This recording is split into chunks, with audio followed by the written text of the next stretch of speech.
No, the latest problem in Siberia is going to be the thaw. I mean, it's a large area, but the wind's now coming in from the Atlantic, and it's a huge push across all of Europe, and the thaw, I think, will probably hit western Russia this week. We have our own problems with these persistent depressions coming over the next week. I think we'll see stronger and stronger winds, lots more rain, and virtually no frost at all. So you've got the potential for a gale running through Scotland in particular, but generally northern Britain on Tuesday, sinking south to the south on Wednesday. And with this, there's so much energy and moisture in these depressions that the potential for localised flooding does exist. Now, this is the trail we've got, and you can see these tram lines go right as far as you can go off your screen, and that does head off towards Siberia. So this mild air is in that direction. And following it back towards Nova Scotia, we're picking up all this lot for the next week.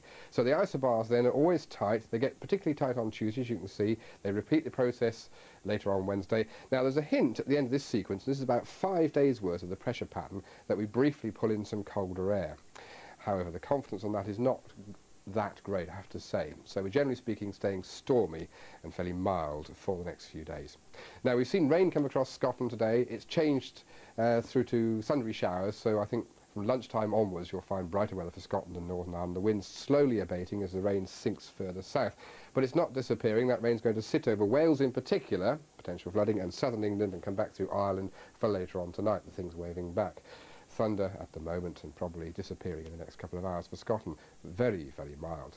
In case you haven't been outside, it's 11 or 12. That's the middle 50s Fahrenheit. The winds will strengthen as the rain comes across for England and Wales. I said they'll ease a bit in Scotland and Northern Ireland.